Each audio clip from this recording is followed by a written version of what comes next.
ça a été toujours reconnu pour la fête des amoureux, et c'est là que on s'aperçoit justement que les couples, même si par exemple ils sont fâchés pendant une semaine ou 15 jours, c'est justement à la Saint-Valentin le plus qu'on s'aperçoit qu'on s'aime ou on s'aime pas. Voilà. Si on doit se séparer ou rester ensemble. Voilà. Et c'est comme ça, tu vois. Ça veut rien dire, ça. Si. Oui, ça veut dire quelque chose. Bah si, ça Mais veut ça- Expliquez, Françoise. Si, ça je Jojo. dis que n'importe quel jour, on peut se séparer, hein. C'est pas parce que c'est à Saint-Valentin que c'est ça, hein. Ouais, mais de toute manière, faut dire une chose, que si tu te sépares une fois, bon, c'est sur un coup de tête, mais après, t'essayes de rattraper la chose, hein. C'est sûr que difficile parce que il faut s'entendre bien, et puis après, une fois qu'on s'entend bien, on passe à l'autre bord, mais après, c'est difficile, hein. Le jour d'aujourd'hui, les gens dans la rue se disent même plus bonjour, ils se disent, ils passent dans la rue, chacun pour soi et Dieu pour tous, hein. de toute manière, ça a toujours été comme ça, mais de toute manière, c'est pas le thème du débat, Jojo, hein. Oui, je sais bien, mais la Saint-Valentin, c'est que vous dites bonjour à une femme, évidemment, et vous dites bonjour, elle dit rien du tout, hein. Ouais, mais attends, tu vas pas dire bonjour à une nana que tu connais pas dans la rue quand même, Jojo, réfléchis. On t'a connu quand même. Faut connais connaître pas. quand même la personne avant. Tu vas pas dire bonjour comme ça. Tu vois une nana dans la rue, tu vas lui dire bonjour sans la connaître, toi. Ah ouais, non. Bon alors si, à mon avis, c'est ce que tu voulais dire. Ah ouais, mais... Et toi, Gérard, qu'est-ce que tu as offert à Sandy pour la Saint-Valentin? Alors pour la Saint-Valentin, elle a été gâtée. Elle a eu un tailleur. Ouais. Elle a eu des pulls et elle a eu un Wattman, et ce matin elle a eu un pot de fleurs. Eh ben, bien gâté. Ah ouais, Elle a été gâtée, hein. Ah ouais, génial. Ah ouais. Quand même, Non, de mais- manière- Est-ce que, pour toi, est-ce que la Saint-Valentin, ça t'a rapproché plus de Sandy ou c'est toujours pareil? Ah non, mais de toute manière, ça toujours, que ça soit de la Saint-Valentin ou pas, de toute manière, on est toujours proches l'un de l'autre, hein. C'est pas parce que c'est aujourd'hui la Saint-Valentin, mais on est toujours proches l'un de l'autre, hein. D'accord, on a des coups de gueule comme dans tous les couples, Ouais. mais Tous les couples, c'est ouais. pas... Est-ce que- On s'entend toujours comme avant. C'est pas pour ça que c'est pas parce que c'est la Saint-Valentin que aujourd'hui pour demain je lui dis merde, je me casse. Ouais. Non, au contraire. tout à fait. Je suis assez d'accord avec Gérard. Est-ce que par contre, en dehors de la Saint-Valentin, est-ce qu'il y a d'autres fêtes qu'on ne fait pas aujourd'hui et qu'on pourrait faire? Est-ce que vous avez déjà eu l'idée, à tous les quatre? Peut-être qu'on peut, on demandera juste après à Jean-Pierre. Et, bon, il y a la Saint-Valentin, il y a Halloween, il y a Noël, il y a Nouvel An, il y a plein de choses comme celle-ci. Est-ce qu'il y a des soirées, est-ce qu'il y a des trucs plus importants à votre avis qu'on devrait faire? Comme le 1er mai, ça c'est pareil, c'est vrai que le 1er mai, bon, aux frères du Muguet, c'est vrai, c'est une fête que, bon, c'est la fête du travail, c'est vrai. Sinon, qu'est-ce que... Non, mais est-ce qu'il y a des fêtes, Pâques aussi, il y a Pâques. est-ce qu'il y a des fêtes qui n'existent pas et que vous pensez qu'il serait important de mettre dans le calendrier? Ah. Bon, là, c'est une question compliquée. Moi, en première vue, non, je vois pas trop d'autres fêtes. Genre la fête des... Est-ce que ce trouverait pas ça marrant, par exemple, puisqu'on parle des amoureux, mais de faire la fête des célibataires, que tous ceux qui soient célibataires se font leur propre fête, comme ça, pour plaisanter? Ouais, Ouais, je pourquoi dirais, pas? ouais, oui, Max. Ça pourrait être marrant, c'est ça. une bonne idée. Pourquoi pas, ouais, c'est une bonne idée. C'est une bonne idée, ça, non? On pourrait Ouais, faire, c'est une ouais. bonne idée. Ça permettrait aux gens qui sont seuls de pouvoir faire la fête et puis finalement de le Voilà. dire, quoi. Voilà, merde, je suis seul, et puis à ce moment-là, qu'il y ait des manifestations avec des gens célibataires et que comme ça leur permettrait de se rencontrer. Tout à fait, Ouais. ouais. Ouais. Et Hein, c'est une idée fabuleuse, comme C'est ça, bien, c'est une ouais. idée de génie, je crois, non? Et Ouais, pourquoi peut-être. on ne ferait pas la fête des cocus aussi? Et la fête des cocus, ça serait marrant, ça, voilà. Ça, c'est bon, ça. Exactement. Ouais. Et la fête des enculés aussi. Voilà, Allez, ouais. on y va. allez. SPD. Ah ouais, la fête des... Ouais, d'accord, mais ça... En fait, et la fête de Saint-Joseph aussi. Hein? Les Saint-Joseph. Et- Le 19 mars, c'est ma fête.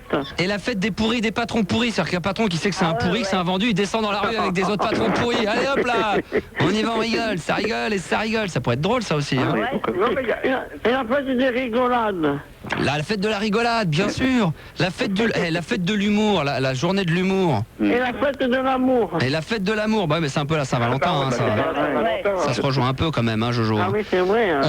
On va mettre David en attente 2 secondes, ou Jojo un des deux, et on va demander à Jean-Pierre ce qu'il pense de tout ce qui a été dit.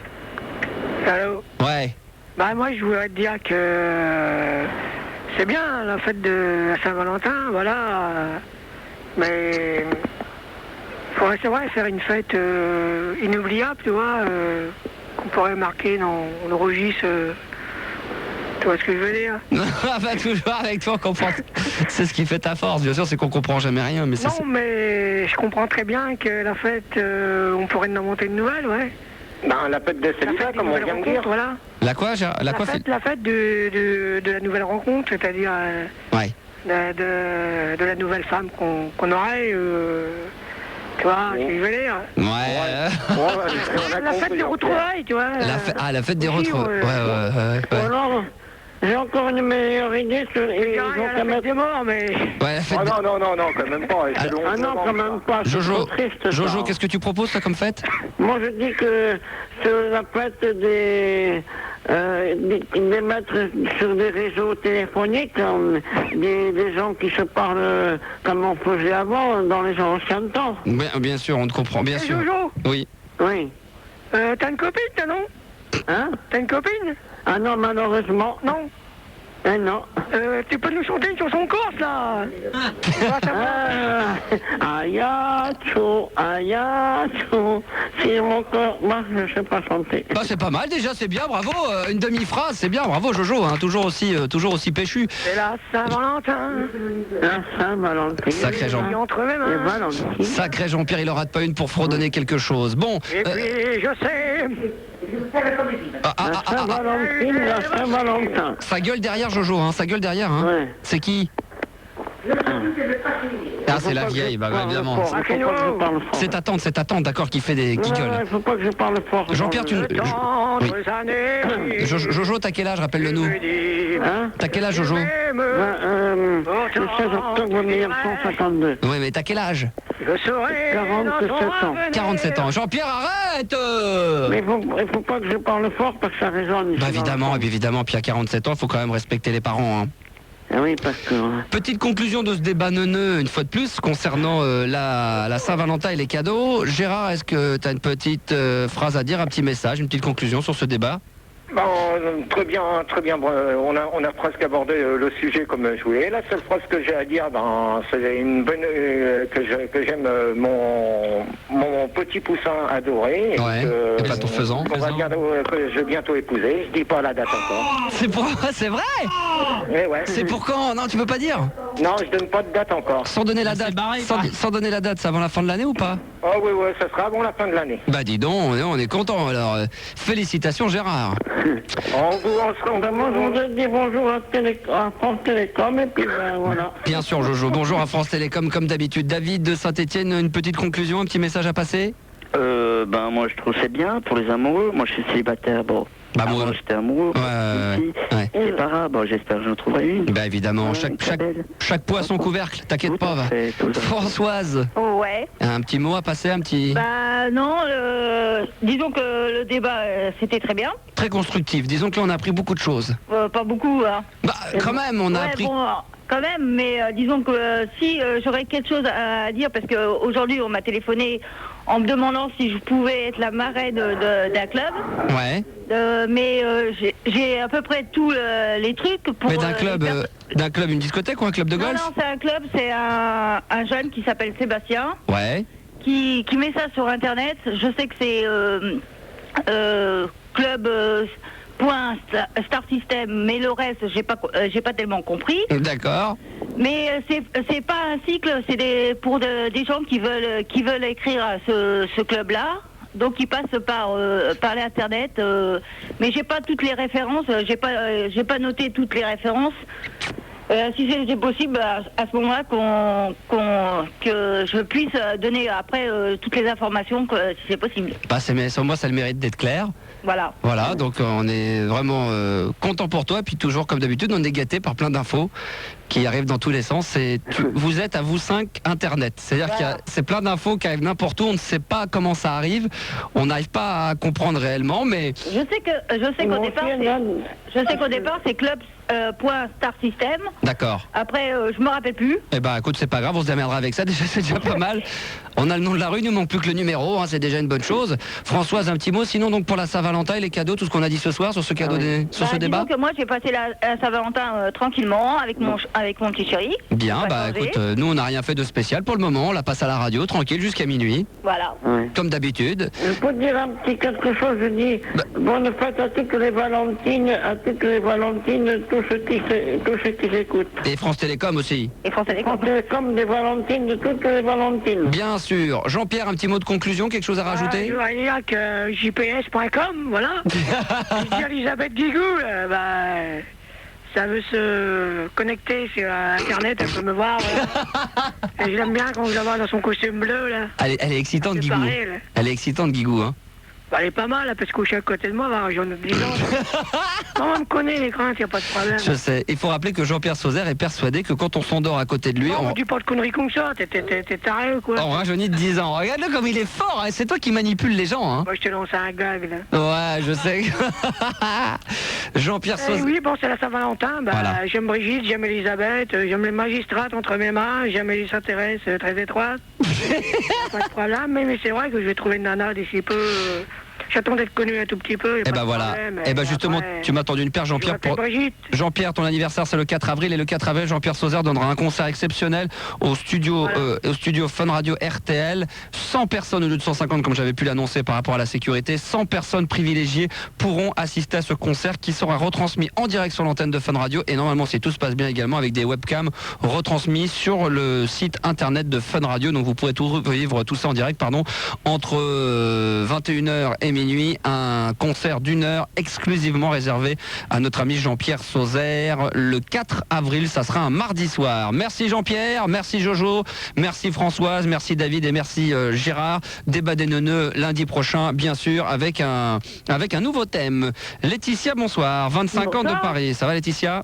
Salut Max, ouais, très bien. On va relever le niveau là parce que là c'était tombé très bas. Et l'année bissextile, voilà, on en parlera durant toute cette soirée. Igor et Grishka Bogdanov ne vont pas tarder, je les ai eu au téléphone à 8h30. Ils vont arriver de leur appartement pour arriver sur les coups de 9h10, 9h15. Ça va être chaud ce soir. Jusqu'à minuit, vous allez enfin, je dis enfin en tous les cas, nous allons parler de deux et uniques sujets, la vie extraterrestre et les ovnis. À bien faire la différence entre la vie extraterrestre et les ovnis, car les ovnis c'est tout ce qui est éventuellement les petits hommes verts dans l'espace et les soucoupes volantes, et la vie extraterrestre c'est le fait tout simplement qu'il y ait une vie autre que sur la planète Terre ou alors sous terre, toutes ces choses là on en parlera en détail avec les deux frères incontournables sur ce sujet, Igor et Grishka Bogdanov, qu'on avait invité il y a quelques temps de cela. Puis pour vous dire maintenant plus en détail, le succès de cette émission m'a donné envie de les réinviter. Puis comme de toute façon de leur côté étaient très tentés de revenir, l'un dans l'autre on s'est dit ok basta, on y va, on fonce. Et le 29 février c'était vraiment le jour qui correspondait à ce genre d'événement. Donc ils ne vont pas tarder à arriver. Donc vous allez à partir de maintenant et jusqu'à minuit au minimum nous appeler au 0803 08 5000 si vous vous sentez d'attaque, d'essayer de vous retrouver face à ces deux géants scientifiques, mais d'une simplicité également. Vous appelez dès maintenant le standard au 0803 08 5000 où vous attendent bien entendu Fildar et Manu et également Noémie qui est dans les parages. Bonsoir à tous les deux. Bonsoir. Oh la voix, le tueur, le killer. Par contre tu vas pas allumer souvent parce que même à Bouffeuille, on a l'impression que... Parce que j'ai fait ça pour leur permettre d'avoir un micro, le micro identique. Tout à fait, parce que Fildar a un micro différent du celui d'à côté et même une feuille à 10 km on l'entend comme s'il était... Oh, on entend, ça décrotte. Donc ce soir, Roswell, la vie, etc.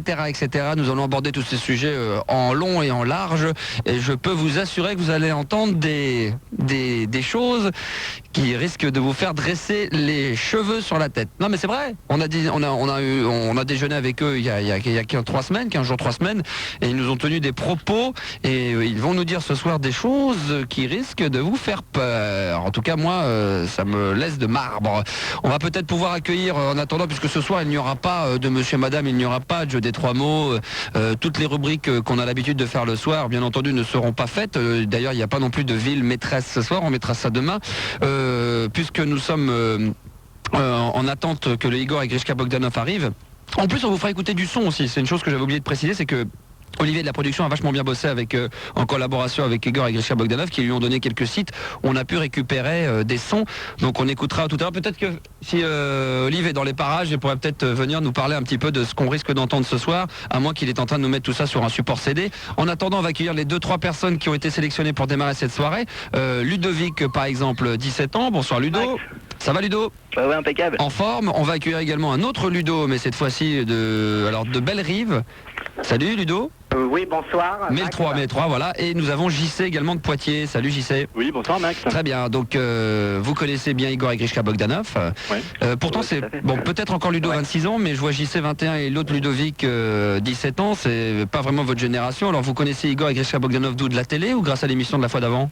JC. Ouais. Si tu veux, moi, Instant X, je l'ai... Bonne réponse. Oui, bravo JC. Un point pour JC. Ouais, super. Ah non, vas-y, dis-moi. C'est pas juste. Si tu veux, moi, Instant X, je l'ai vraiment connu tout petit, mais sur la fin, Ah ouais. quoi. Non, oui. Donc c'est plus de réputation que je connais les frères Bogdanov. Et c'est quoi la réputation d'eux? T'avais quoi comme Au début, plutôt les présentateurs télé, quoi, si tu veux. Mais t'imaginais pas un instant qu'ils aient pu faire des thèses aussi, avoir autant de diplômes et avoir défendu des thèses comme on en a parlé la fois d'avant. Parce qu'il faut savoir qu'un des deux vient de terminer une thèse qui a été acceptée, qui a été travaillée pendant 5 ans, à raison de 10 à 12 heures de maths par jour, pour expliquer d'une manière, enfin là il nous l'expliquait d'une manière très simple, qu'il y a un point zéro de l'univers et le frère en parallèle, lui, est en train de défendre en ce moment sa thèse. Est-ce que tu te doutais de tout ça? Non, pas vraiment, mais c'est encore mieux que tu aies précisé ça, parce que ça donne plus de crédibilité à ce genre d'émissions quand on parle d'OVNI et d'extraterrestres. C'est toujours mieux de dire que les personnes qui vont nous parler de cela sont des chercheurs, si tu veux, qui ont élaboré des thèses et tout ça, plutôt que d'avoir des gens loufoques, si tu veux, qui n'y connaissent pas grand-chose. Là, en disant que ce sont des scientifiques, tu donnes une base de la crédibilité, quoi. Tout à fait. Et puis ils travaillent en étroite collaboration avec des gens du CNRS, Voilà. etc. Donc ils connaissent vraiment bien le sujet. C'est pas des gens. C'est vrai qu'on pourrait penser que dans ce milieu-là, c'est pas des fous furieux comme des voyants, des faux voyants. Exactement. Ou des choses comme ça, ou des gens qui seraient montés dans une soucoupe volante et puis qui depuis prêchent le Roswell en disant je les ai vus, j'y étais. On est en communication. Eux ne disent pas de tout ça. Voilà. Et ils travaillent sur des choses réelles ou alors sur des on-dit. En tout cas, ils essayent de donner des explications à tout ça. Toi, Ludo de Bellerive. Tu connaissais donc les Igor et Grishka Bogdanov aussi très bien? Oui, avec Temps X et tout, et moi j'avais l'impression, surtout que c'était au contraire de l'autre auditeur, j'avais l'impression que c'était un peu des intellos en fait. Ouais. Et c'est vrai que quand j'écoutais ton émission et tout, qui déconnait bien et tout, j'étais un peu surpris, j'ai dit, parce que bon, à la télé, ils passaient pour des gens un peu sérieux et tout, et j'ai dit, comme j'adorais l'émission et tout, et qu'ils déconnaient pas mal, donc c'est vrai que j'ai découvert un autre côté de leur personnalité, quoi. Ils ont la maîtrise du média, donc ils comprennent bien qu'en face, forcément, ils s'adressent à des gens qui n'ont pas autant de savoir ou autant de connaissances qu'eux, ce qui ne veut pas dire qu'ils nous rabaissent, mais donc ils comprennent bien qu'il y a des moments, ils vont parler de certains sujets qu'on va aborder ce soir, qui pourraient être entre scientifiques, peut-être, là on comprendrait à mon avis un mot sur 15, mais c'est vrai qu'ils le font d'une manière très simple. Et le petit Ludo alors? Le petit Ludovic? Ouais. Lui, il les a connus avec l'autre émission que t'as fait, là. Ah d'accord, grâce à celle-ci. Et alors, qu'est-ce que t'en as pensé? C'est juste par curiosité, c'est pas que je veux meubler, mais en plus ça m'intéresse de savoir de l'autre côté comment vous avez ressenti ça, parce que c'est vrai qu'on en a pas reparlé entre nous. En fait, j'ai pas tout entendu, j'ai entendu un bout, mais putain, ils ont l'air vachement forts. Ouais, non, mais puis ce qui est captivant aussi, c'est la voix, leur façon de parler, tout ça. Ils nous écoutent, vous savez, vous pouvez leur parler, peut-être qu'ils nous écoutent dans leur bagnole, c'est sûr. Salut les frérots.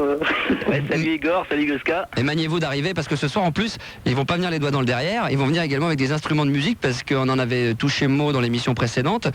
Ils savent également tous les deux jouer je crois de la guitare et du piano, ils en ont joué et Igor et Grishka m'ont dit, ils m'ont appelé tout à l'heure sur le portable et je vais essayer d'imiter la voix c'était Igor que j'ai eu au téléphone. Non, c'est Grishka. C'est Grishka que j'ai eu au téléphone et qui me dit Max, oui, c'est Grishka. Parce qu'il parle comme ça. C'est Grishka. Bon, on arrive à 21h15, ça pose aucun problème? J'ai dit non, il n'y a aucun problème, mais on a besoin de vous parce qu'il y a beaucoup de gens qui veulent vous parler. Et il y en a au moment donné, on allait raccrocher. Il me dit attends 2 secondes. Oui, qu'est-ce qu'il y a, Igor? Oui, nous pouvons venir avec une guitare ou pas? Je lui dis mais bien sûr, parce que la dernière fois nous avions dit que nous jouions de la musique. Alors j'ai dit avec grand plaisir, mais venez donc avec tous les instruments. Donc ce soir ils vont venir avec un orchestre, une batterie, une guitare, un piano, un sax, une trompette, des cuivres. Il paraît qu'il y en a même un qui chante. Donc n'hésitez pas, s'ils nous écoutent pas par hasard, s'ils nous écoutent tant pis, ça sera un coup d'épée dans l'eau. Mais si c'est pas le cas, s'il y en a un de vous trois qui peut leur demander de chanter quelque chose, ça leur ferait bien plaisir. Voilà, bon donc JC, toi on parlera de quoi avec eux? On va essayer déjà de mettre l'eau à la bouche à tous nos auditeurs. JC, toi tu voudrais aborder quoi? Si tu veux, moi je voulais aborder 2 théories. La première qui a été abordée par un écrivain qui s'appelle Jimmy Dieu, concernant des bases souterraines aux États-Unis. Ouais. Bon, théorie classique. Hein. Le truc carrément top secret, Roswell, Voilà. etc. Mais bon, qu'on aurait précisons un peu plus, parce que tout le monde parle de ça, la base secrète et tout ça. Donc, bon. Oui. Et après, l'autre théorie... Parce que toi, tu connais bien là-dessus, tu connais bien le sujet, ou tu vas avoir des réponses à ces questions? Je me suis pas mal intéressé à ça pendant une période. D'accord. J'ai mis ça entre parenthèses. Ouais. Et bon, parce qu'à un moment ou à un autre, tu lis tellement de bouquins que tu arrives quand même à la question, est-ce que c'est vrai ou est-ce que c'est pas vrai? D'accord, alors eux te diront, je ne sais Voilà. pas, ça veut pas dire qu'eux ont la réponse, ils vont dire, eh bien c'était vrai, eh bien c'était faux, Ah, mais ils pourront donner plus de détails et savoir, ils savent peut-être certaines choses qu'on ne dit pas au quotidien, très bien. Et excuse-moi Max. Ouais, vas-y. Et la deuxième théorie, c'était une de Jean-Pierre Petit, qui est un astrophysicien. Rien à voir avec Jean-Pierre Sauzère. Non, pas du tout, non. Et donc, moi je leur parlerai de ça tout à l'heure, et puis... D'accord, ok, très bien. Voilà. Ludo, toi de Bellerive, pardon. Oui, donc moi c'était pour deux petits sujets aussi. C'était Devant ton pour, micro, mon grand. Ouais, allô, Super. allô. Ouais, donc c'était pour savoir un peu leur imaginaire. Est-ce qu'ils, quand ils avaient vu un film sur la science-fiction, est-ce qu'ils ont dit ah mais ça ressemble à la réalité, et quel est leur film qui se rapproche le plus de leur réalité? Enfin bon, si les extraterrestres existent, Ouais, voilà, qui c'est se ça. rapproche plus d'Independence Day ou d'un autre truc, même bon d'Alien et tout. Ouais. Et puis je voulais savoir aussi les conditions de vie, parce que vous aviez parlé de ça dans votre première émission, et les frères Bogdanov avaient émis l'hypothèse que enfin les extraterrestres avaient besoin des mêmes conditions de vie que nous pour Oui. vivre. Alors, Et attention. moi, oui. Ouais, je veux dire, je t'arrête tout de suite, parce qu'il faudra bien faire, on va essayer de faire bien la différence entre tout ce qui est phénomène ovni extraterrestre, que la vie extraterrestre, il y en a, puisque la vie extraterrestre peut être tout simplement des microbes sur une planète et tout ça, et donc c'est la vie Ouais. extraterrestre, et faire la différence, c'est pour ça qu'on a voulu aborder la vie extraterrestre, et de l'autre côté, le phénomène ovni, qui est le phénomène petit homme vert et tout ce coupe volante, hein. On va bien faire la Ah différence ouais, là-dessus. ok. Faudra essayer de bien faire la différence entre les deux, parce que il y a vraiment une différence, quoi. La vie extraterrestre, ça peut être tout simplement, comme il avait expliqué, ils avaient retrouvé un scientifique qui avait fait des études sous terre et qui avait des vers qui vivaient à plus de je ne sais combien de kilomètres de profondeur Ouais, de donc terre. c'est ça. Donc la vie extraterrestre, c'est Mars, Vénus, machin, c'est le fait qu'il y ait un embryon qui ait eu ou qui ait encore aujourd'hui de la vie quelque part, et les ovnis, c'est le phénomène vraiment,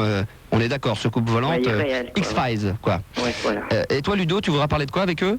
Moi, je voulais parler de Roswell. D'accord, ah oui, le phénomène Roswell, on en avait touché un petit mot la dernière fois. C'est vrai qu'on était parti dans plein de directions avec eux, parce j'avais tellement envie de les recevoir, et ils maîtrisent tellement sur des sujets qu'on était parti vers les trous noirs, les galaxies, l'univers, les étoiles, enfin bon, tous ces phénomènes, la vitesse, la lumière, les ovnis, la vie extraterrestre. Et là, on a voulu cibler tout particulièrement. Peut-être qu'il y aura d'autres soirées à venir, je vous le dis d'avance. On n'a pas démarré celle-ci, que déjà, on est déjà en train de réfléchir sur la prochaine. Alors, il y a Olivier de la Production qui maîtrise un petit peu également le sujet, hein, qui a fait des recherches sur Internet. J'ai regardé un peu sur Internet ce qu'on pouvait trouver sur tout ce qui était vie extraterrestre et bidule et trucs. Et en fait, on s'aperçoit qu'il y a un truc principal, c'est le SETI en fait. Vous savez ce que c'est que le SETI, non, les mecs? Oui, c'est... Ouais, c'est la D'accord. recherche de vie extraterrestre, oui. D'accord. Voilà. Et qui font tout le temps des recherches sur tout ce qui est enfin moi c'était plus sonore, hein, c'était pas au Ouais. niveau visuel, parce que tout ce qui peut être signal envoyé d'ailleurs, tout ça extraterrestre, ils expliquent, ou ils sont tout à fait convaincus que on peut un jour recevoir, mais que ce sera très difficile déjà de le voir dans un signal audio et après de le décrypter. Il y a des exemples, on parlera tout à l'heure. Ce qu'on peut dire, ce qui est assez marrant, parce que bon, j'ai pas tout écouté les sons qu'a récupéré sur Internet Olivier, mais le peu qui m'est fait entendre, il faut avouer que ces sons qui sont naturels et dans l'espace sont des sons qu'on a recréés aujourd'hui avec des machines, des ordinateurs et des synthés. Donc quand on écoute de la musique techno, tous les sons qu'on entend là existent, qu'on a l'impression d'avoir créé en synthétique, existent réellement en naturel, et c'est scotchant, quoi. Dans ce que j'avais récupéré, il y a des sons qui sont des sons juste provoqués, des interférences radio par les aurores boréales ou des orages magnétiques. Donc ça, on expliquera ce que c'est en détail avec les deux, avec Igor et Grishka. Voilà, et puis il y a aussi alors le SETI, justement, en ce moment il y a un son qui a été capté par un télescope. Donc c'est une bande de fréquences, c'est vraiment tout le temps, je le ferai écouter tout à l'heure. Ouais. Et là-dedans, en fait, c'est pas le jeu, enfin c'est le défi, c'est de trouver un son effectivement qui serait une fréquence aiguë, qui serait sûrement ou peut-être camouflé dans ce son-là. Donc moi je l'ai passé sur l'équaliseur et j'ai rien trouvé du tout, mais bon. Ouais. Et je le ferai écouter tout à l'heure, et ils sont presque persuadés que là-dedans il y a un truc, parce que ça correspond à un graphe. Quand on analyse sur un audiogramme, on trouve un truc, effectivement un signal qui dure pas plus de 12 secondes, qui est capté par un télescope, qui enfin c'est pas d'origine terrienne. Enfin, on pense pas que ce soit d'origine terrienne. Maintenant, on n'a pas réussi à démontrer que c'était formellement extraterrestre. D'accord. Enfin, on sait que maintenant, on est sûr de ce son qu'on écoutera tout à l'heure, qui vient pas de la Terre, qui vient de quelque part, mais de savoir si c'est véritablement deux petits hommes verts ou alors simplement un bruit. Ils disent que ça peut provenir en fait exactement d'échos atmosphériques d'une source humaine lointaine. C'est-à-dire que ça peut très bien être un écho sonore d'un écho qui est en fait, donc on aurait l'impression que ça vient de l'espace, mais ça pourrait très bien pas venir de l'espace et de la Terre, quoi. D'accord. C'est ça qui est super dur en fait. On s'aperçoit que c'est super dur de définir si ça vient de la Terre. La provenance en tous les cas. Voilà, la provenance, quoi. D'être sûr des vérifications. Il y a un bouquin en fait où il y a une liste de vérifications à faire dès qu'on capte un son chez soi qui est soi-disant de provenance extraterrestre ou quoi que ce soit, quoi. Et ça, les enfants, c'est captivant, ça, non? Ouais, c'est super. Et dire qu'on va en parler pendant 3 heures avec 2 spécialistes, là, ça va donner. Et franchement, les sons qu'Olivier a ramenés, moi, tu m'en as fait écouter 2-3 seulement. Je sais pas combien on en aura. Je pouvais pas tous faire écouter. Mais combien il y en aura à entendre? Il y en a une dizaine, mais il y en a qu'un qui peut être vraiment d'origine extraterrestre. Tout le reste, c'est plutôt intéressant au niveau sonore parce que c'est ce que peut produire un orage magnétique ou au niveau de l'interférence radio. Enfin, c'est ce genre-là, quoi. C'est assez de la folie. Et ça dégage des ondes et puis ça dégage un bruit, une sonorité extraordinaire. C'est vraiment pour les amateurs de musique électronique et de techno.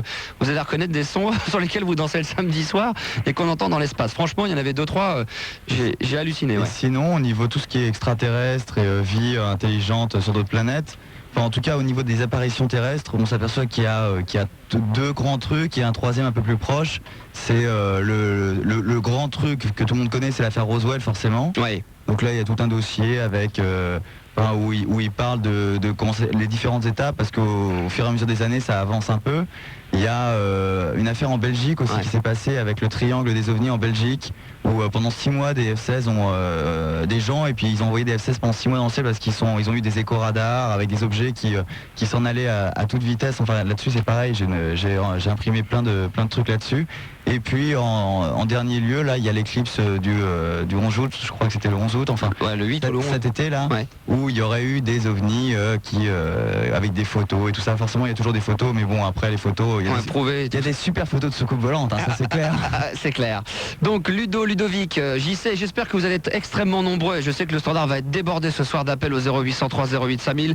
Une soirée exclusivement réservée à la vie extraterrestre et aux ovnis, avec Igor et Grishka Bogdanov, qui, j'en suis persuadé, ne vont pas tarder à arriver dans les locaux. J'espère quand même qu'on aura quelques petites demoiselles qui vont nous appeler pour nous parler de ce sujet. Igor et Grishka Bogdanov, nos invités jusqu'à minuit. La vie extraterrestre et les ovnis. On va tâcher de savoir le maximum ce soir là-dessus.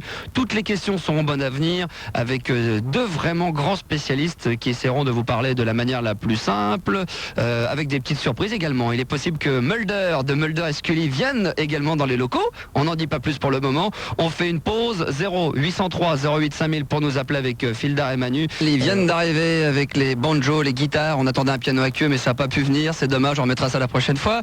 Igor et Grishka Bogdanov, ils connaissent un petit peu le principe. Ils vont mettre le casque sur les oreilles, ils vont appuyer sur le petit bouton rouge. Alors, là, j'en pouvais plus. J'étais en train de combler l'antenne pendant 20 minutes. On a 75 milliards d'appels. Je sais pas comment on va faire pour s'en sortir. Comment va Igor? Comment va Grishka? Allumez les micros. Attention, top, c'est parti. Bingo. Ils vont super bien en fait. D'abord il faudrait savoir qui parle. Est-ce que c'est Igor ou c'est Grishka? C'est Grishka là. Excellent. Ouais, ça y est, j'ai bien appris ma leçon. Non mais, très bon. Non mais j'aimais raconter comme anecdote. Je crois que je te l'ai pas raconté la toute première fois qu'on s'est rencontrés. Non, tu m'as pas dit. On était au café, on devait se voir à 2, puis t'es venu, t'es arrivé, et en fin de compte t'es arrivé. Moi je t'ai reconnu tout de suite. Et tu t'es installé, on a discuté pour l'émission, t'es reparti, puis à la fin ils sont venus ici, ils m'ont dit alors tu les as vus tous les deux? J'ai dit non, j'en ai vu qu'un des deux. Il me dit alors c'était qui? J'ai dit je sais pas. Comme tu m'as pas dit, t'es arrivé, tu m'as pas dit qui t'étais sur les deux. Je suis reparti, j'ai dit je sais pas si j'ai parlé à Igor ou à Grishka. Mais maintenant... souvent on nous croise comme ça, puis on nous dit mais on sait pas lequel des deux. On sait qu'il y a Igor et Grishka, mais on sait pas lequel des deux est les frères Bogdanov. Voilà qui est très bien quoi. Bon, alors ce soir on parle exclusivement de la vie extraterrestre et des ovnis. Je peux vous dire que des appels, on en a eu un sacré paquet pendant la journée sur le site internet, etc. On veut parler à Igor et Grishka, donc on va démarrer sans plus tarder. On rentre dans le vif du sujet. Et sachez que... Je te dis 75 milliards d'appels. En fait, il y a pratiquement 100 milliards au moins d'étoiles possibles dans la galaxie. Donc on va dire qu'il y a à peu près un appel par étoile. Voilà, exactement, quasiment un habitant par étoile. Il y en a qui sont bien bronzés en tous les cas, qui ont profité du soleil en Normandie ou... Mais non, pas de soleil, on est allé sur précisément Epsilon Eridani, c'est-à-dire un autre soleil. On est allé chercher le soleil là où il est, dans l'espace, à peu près à quoi, une quinzaine d'années-lumière d'ici. Pas loin. Ah, joli, joli. Alors on va commencer avec qui les enfants finalement? Avec JC, d'accord, ok, JC là, d'accord, JC, bonsoir. Bonsoir Max, bonsoir frère Bogdanov, et puis merci pour leur venue. Bonsoir. On a eu peur, hein, parce qu'ils étaient dans un groupe de banjo, là, ils étaient un petit peu retardés, il faut les excuser, hein, parce qu'ils jouent dans un café et tout, c'est pas évident pour eux. Pas évident. Voilà, après la plonge, ils viennent nous rejoindre. JC, on t'écoute. Voilà, alors j'ai deux théories à soumettre aux frères Bogdanov, et bon, moi je veux savoir ce qu'ils en pensent. D'un côté, il y a un personnage, un écrivain français qui s'appelle Jimmy Guieux. Que vous connaissez, non? Oui, bien sûr. Qui a écrit un livre intitulé Alerte rouge, dans lequel il développe l'idée selon laquelle, en 1947, une organisation donc secrète que l'on appelle le MJ12 ou Majestic 12 a permis tout d'abord aux États-Unis, dans le Nevada et l'Arizona, l'implantation donc de bases souterraines, bien entendu secrètes, qui abriteraient une espèce d'entité extraterrestre que l'on appelle communément les gris. Ces gris seraient originaires d'un système planétaire appelé Zeta 1, et il rattache à ces entités extraterrestres toute une série de phénomènes comme mutilation de bétail, enlèvement humain, qu'on appelle les abductides, et mise en place d'implants.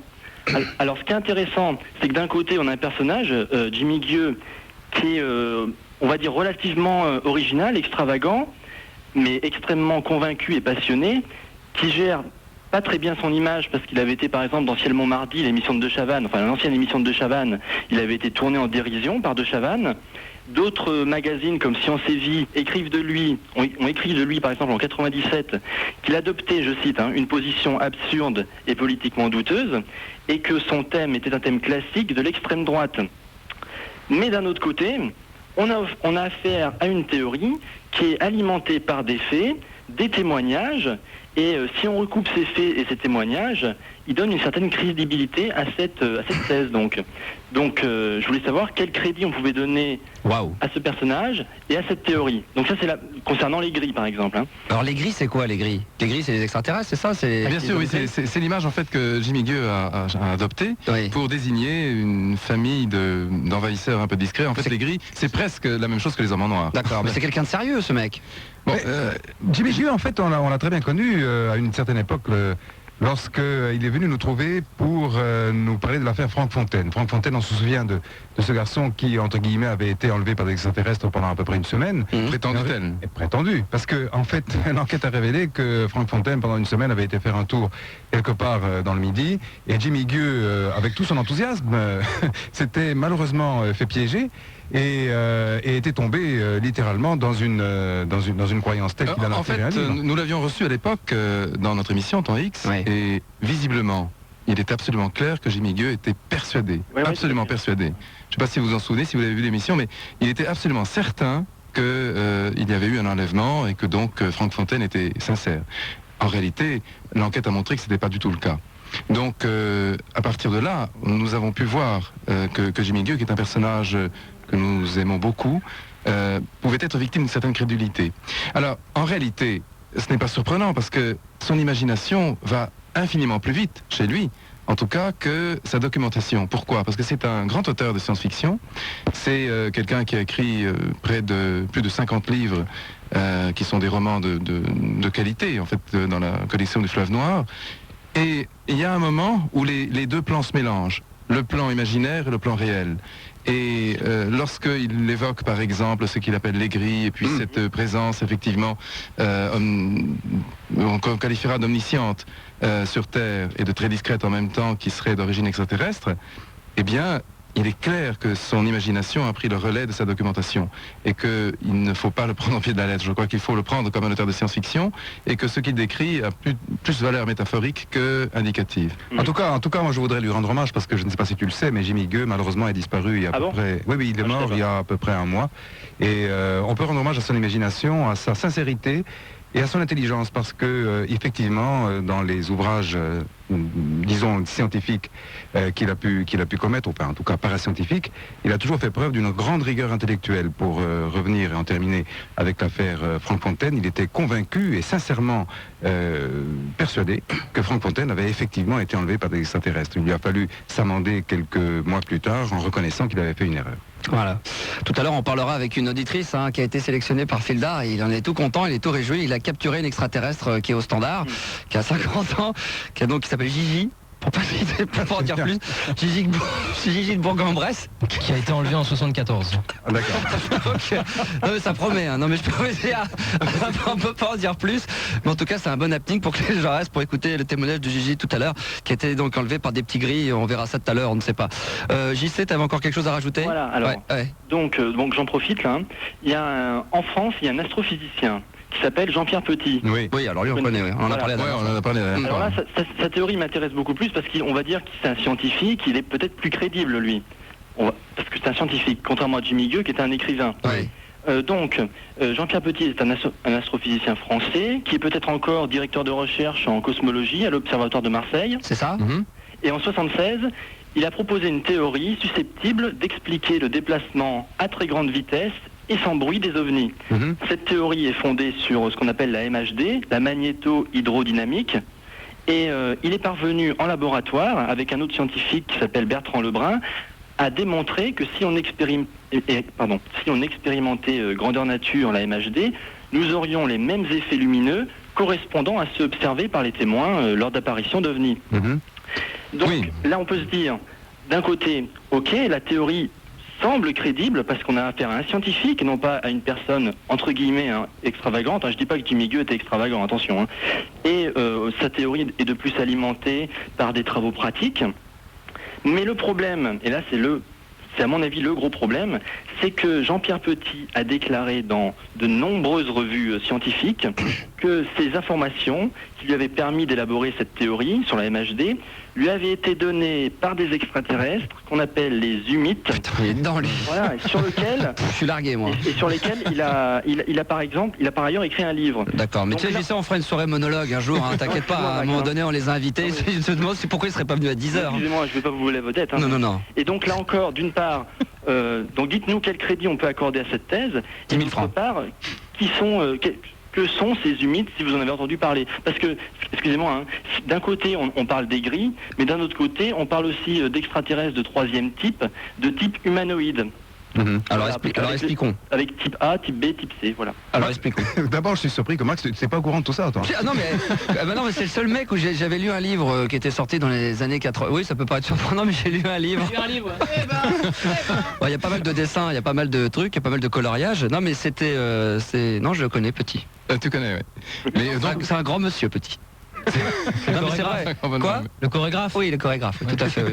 Ouais. Non, parlons justement des humides. Les humides, oui. Et aussi ce qui... Non, c'est pas toi qu'on parle, c'est Igor Grishka quand même. À un moment donné, vous êtes obligé de prendre la parole. Au prix, on les paye quand même pour cette soirée, qu'ils puissent arracher 2 mots quand même.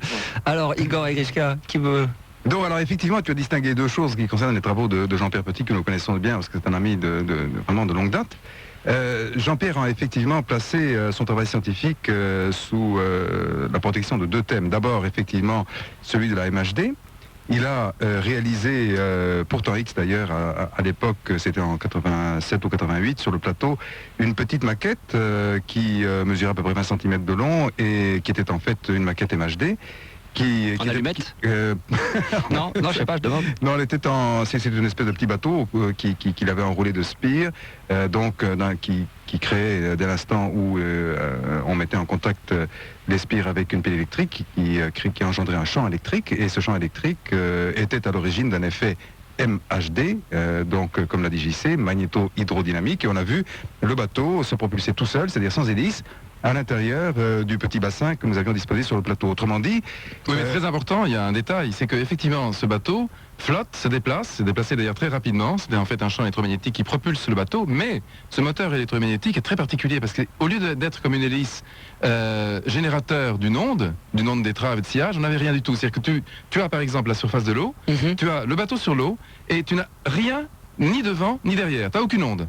Rien du tout. Donc tu vois simplement l'objet qui se déplace, tu as l'impression qu'il flotte en fait au-dessus de l'eau, mais qu'il n'est pas dans l'eau. Et c'est quelque chose d'absolument extraordinaire. Moi je me souviens quand on avait montré ça dans notre émission, les téléspectateurs nous ont écrit, on disait mais qu'est-ce que c'est que ce trucage? Parce que évidemment, on voyait absolument rien. Tu vois simplement la surface de l'eau, on avait 4 mètres de bac, un bac énorme, il y avait donc 600 litres d'eau là-dedans, et le bateau qui était comme ça, qui se déplaçait, tu le voyais flotter sur l'eau, mais en réalité il ne créait pas ni d'onde de sillage, ni d'étrave, pas d'écume, rien. Donc ça c'est effectivement ce qu'Igor désigne sous le nom de MHD. Oui, la MHD, en fait, permet de comprendre qu'un mobile, alors dans ce cas de figure, c'était un bateau, se déplace à l'intérieur d'un fluide sans créer d'onde de choc. C'est-à-dire qu'en fait, il est littéralement aspiré par l'environnement. En quelque sorte, le bateau était aspiré par l'eau et ne pénétrait pas par effraction à l'intérieur du liquide pour créer une onde de choc, donc une onde d'étrave. Alors ça, c'est effectivement pendant des années, Jean-Pierre s'est littéralement focalisé sur cette question de la MHD et a élaboré un modèle qui permet d'expliquer la propulsion des ovnis. Oui, parce que Jean-Pierre dit, d'une manière assez imagée, donnez-moi suffisamment, tu sais, Archimède disait, donnez-moi un levier suffisamment long et je soulèverai le monde. Ah, il l'a dit? Il l'a dit. Je le confirme. C'est bien, tant mieux. Et de la même façon, Jean-Pierre dit, donnez-moi suffisamment d'électricité, en fait, je ferai voler des cailloux, ou des rochers. Donc, en fait, je pourrais, grâce à la MHD, propulser n'importe quoi en l'air. Je crée un champ autour d'un rocher et je mets ce rocher en lévitation. Sans que ce rocher soit soumis aux forces de l'inertie. C'est qu'effectivement, quand on dit qu'un objet peut échapper aux forces de l'inertie, ça veut dire qu'il peut instantanément accélérer, se déplacer à 1, 2, 5, 10 G, et en même temps, effectivement, laisser sur place tout autre objet qui pourrait se lancer à sa poursuite, notamment un avion classique. C'est exactement ce qui se passe quand on observe le phénomène OVNI. C'est pour ça qu'effectivement, il y a un modèle là, à travers la MHD, qui se superpose assez bien aux observations qui sont chaque année par milliers collectionnées autour du phénomène OVNI. Oui. Alors la deuxième chose, les humides. Alors Jean-Pierre, pendant des années, nous a soutenu qu'effectivement ces travaux étaient inspirés par des documents qui lui seraient soumis par toute une chaîne de contactés. Et qu'au terme de ces lectures, Jean-Pierre y a puisé l'ensemble de ses connaissances. Ah non seulement ça, mais Jean-Pierre est venu avec des kilomètres cubes de papier, des piles, c'est-à-dire non seulement des milliers, mais des dizaines de milliers de feuilles couvertes de calculs les plus invraisemblables, de signes souvent cabalistiques pour les autres, en tout cas pour les non-scientifiques. Et quand on lui demandait, Jean-Pierre, dis-nous, alors ces papiers, d'où est-ce qu'ils viennent? Il disait, mais est-ce qu'on est seul? On lui disait, écoute, c'est exactement ça. Puis souvent il se taisait, il disait, écoute, non, je préfère ne pas en parler. Puis un jour, il a fini par nous dire, bon, ces papiers, ils viennent pas d'ici. Il faut qu'on te dise, Igor, Grishka, il faut qu'on vous dise à l'un et l'autre, ces papiers ont une origine extraterrestre. Alors, ferme la porte, nous dit-il, et surtout, n'en parlez à personne, mais je vais vous faire écouter une cassette. Et Jean-Pierre sort une cassette, la met dans le magnétophone et nous dit, ce que vous allez entendre, ne le répétez surtout à personne, mais ce n'est pas une voix humaine. Je l'ai fait analyser, dit-il, par notre laboratoire de sémantique, et on constate que ce qu'on appelle les intervalles de voisement ne sont pas d'origine humaine. Et à ce moment-là... Et là, vous le prenez pour un fou? Vous pensez réellement que ce qu'il dit est vrai, ou c'est une cabale, ou non, mais tous ces documents et cette cassette en question, vous, à ce moment-là, vous le prenez au sérieux? Non, alors la cassette, on lui dit, mais alors d'où vient-elle cette cassette? Elle nous dit, c'est très simple, j'ai enregistré la conversation que j'ai eue dans une cabine téléphonique avec un personnage qui se dit extraterrestre, je ne voulais pas le croire, et donc en scientifique, je vais dans la cabine, je prends mon magnétophone et j'enregistre. Et ce que j'enregistre me donne froid dans le dos, parce qu'après l'avoir fait analyser, on me dit au laboratoire, ce n'est pas une voix humaine. Jean-Pierre nous fait écouter la voix. Effectivement, c'est une voix qui ressemble à celle d'un canard. C'est glaçant. C'est glaçant. Tout à fait glaçant, oui. C'est autre chose. Ça date de quelle époque, ça? C'est dans les années... on est dans les années... Pour lui, ça se passe en 80, oui, c'est ça. Et nous, pour nous... C'est à l'époque où la marijuana commence à prendre son élan. C'est à la même époque. Non, mais sérieusement, quand vous écoutez cette voix de canard... ça vous fait quoi? Vous aussi, ça vous fait vraiment froid dans le dos? Vous vous dites, il y a quelque chose, il se passe quelque chose? Alors maintenant, en fait, quand on prend les choses avec objectivité et froidement, on est amené à essayer de superposer ce phénomène, parce que c'en est un, et Jean-Pierre n'est pas le seul scientifique à vivre cela, parce qu'effectivement, il y a à peu près une centaine de scientifiques dans le monde qui prétendent recevoir des documents dont l'origine est inconnue, et qui seraient constellés disons, de signes d'une connaissance, d'un savoir fortement charpenté par les mathématiques, en tout cas par une science très avancée, et qui est toujours plus avancée, effectivement, que la science ambiante sur Terre. Alors, oui. Donc, Jean-Pierre nous a donné d'ailleurs un autre exemple concret qui est assez troublant. Et je reviendrai sur notre interprétation, Igor et moi, là-dessus, après. Mais un jour, Jean-Pierre vient chez nous et nous dit, voilà, je vais vous montrer un modèle sur ordinateur qui va vous donner quelque chose d'absolument inouï. C'est le retournement d'une sphère. Donc, il nous parle de ce qu'il appelle le retournement de la sphère d'un point de vue géométrique. C'est quoi Qu'est-ce que c'est que le retournement de la sphère? C'est pas si simple. Si tu prends par exemple un... Tout est simple avec vous, c'est un truc simple. On prend un truc simple. Prenons un ballon. Ah oui, c'est bon ça. Un ballon de football, oui, voilà. Exactement, ouais, voilà, très bien, parfait. Un ballon de foot. Ouais, avec les joueurs du PSG, très bien. Jusque là, ça va, je suis. Par exemple, tu imagines que les joueurs du PSG ont mis du bleu sur le ballon. Bon, il n'est pas en bleu. Hein. Il gagne ou pas là? Justement, en très bleu, bien, ça devrait gagner. Ça devrait être bon. Et imagine que carton rouge, ça veut dire rouge à l'intérieur. Bon, il est bleu à l'extérieur et rouge à l'intérieur. Imagine maintenant, prends ce ballon, je te le passe. Merci, je t'envoie le ballon, hop, tu le reçois. Et tu as ce ballon qui est bleu. Et maintenant, imagine que tu veuilles faire passer l'intérieur, donc qui est rouge, à l'extérieur. Donc changer complètement, en quelque sorte, la couleur du ballon, sans créer de pli au méridien. Tu as par exemple effectivement un méridien, si jamais par exemple tu prends les deux pôles et que tu tires sur les deux pôles pour faire effectivement passer le pôle nord vers le pôle sud, eh ben, forcément tu vas avoir du rouge effectivement, mais tu vas avoir un pli. D'accord, ouais. Eh bien, en fait, il existe une certaine manipulation de type topologique, donc avec un chemin mathématique, qui permet de comprendre qu'on peut passer, sans créer de pli ni déchirer l'enveloppe, on peut faire passer complètement l'intérieur rouge à l'extérieur et l'extérieur bleu à l'intérieur. Alors nous qui sommes mathématiciens, on regarde ça, on se dit mais c'est stupéfiant, on regarde les équations. Et les équations marchent. Et on dit à Jean-Pierre, enfin bon sang, comment est-ce que tu as réussi à mettre en place les équations? Elles sont justes, elles donnent des résultats qui sont effectivement ceux du retournement. Non seulement les équations, mais en plus il a fait un modèle qui est simulé effectivement par image de synthèse sur ordinateur et ça marche. Et on voit le retournement complet de la sphère, ce qu'on appelle le retournement de la sphère, qui est devenu un grand classique maintenant et qui s'appuie sur un théorème nouveau, un vrai théorème en mathématiques, donc qui date d'une douzaine d'années. Et Jean-Pierre nous répond à ce moment-là, bah, écoute, c'est pas compliqué les équations, bon, je les comprends, mais ce n'est pas moi qui les ai écrites. Ah oui, j'ai rien trouvé. J'ai rien trouvé. Donc, ça viendrait? Ça vient de là-haut. Voilà, les humides. Eh ben, tu vois. Voilà mon petit JC. Mais vous, les frères Bogdanov, vous pensez... Excuse-moi. Dans la 3 minutes, hein, je te le cache pas, parce qu'il y a Vous pensez quoi, vous pensez que c'est vrai ou c'est faux? Bon, alors attends. Alors, en ce qui concerne Jean-Pierre, on a eu une conversation avec lui il y a à peu près une quinzaine de jours, et il faut savoir que Jean-Pierre aujourd'hui a vraiment pris ses distances, mais très nettement, avec le phénomène humo. Il dit, ça m'a valu les pires ennuis, j'ai été, entre guillemets, complètement exclu de la communauté scientifique pendant des années à cause de ça. Donc aujourd'hui, je me refuse à toute déclaration concernant les humides, et ma position officielle, c'est il n'existe pas. Voilà, et alors nous, en tant que personne, effectivement, on réagit aussi en scientifique, effectivement. Et en tant que scientifique, tout phénomène est recevable pour la science. Simplement, ce phénomène doit être reproductible et constaté de manière certaine. Or, il n'est ni constaté de manière certaine, ni reproductible, donc il n'est pas scientifique. Donc, en tant que scientifique, on n'y croit pas. D'accord. Et les fameux, les papiers qui recevaient, c'était quoi? Qu'est-ce qu'il y avait d'inscrit dessus? C'était quoi? C'était des équations. Vraiment, d'accord. Oui, absolument. C'est pas des petits hiéroglyphes, des petits machins comme on voit à la télé. Non, là, pas du tout. Des équations. On dira aussi que le langage mathématique. Alors, là, la réponse est simple. C'est le langage mathématique est universel. Le théorème de Pythagore est vrai ici, mais il est aussi vrai sur une planète comme Humo, s'il existe. D'accord.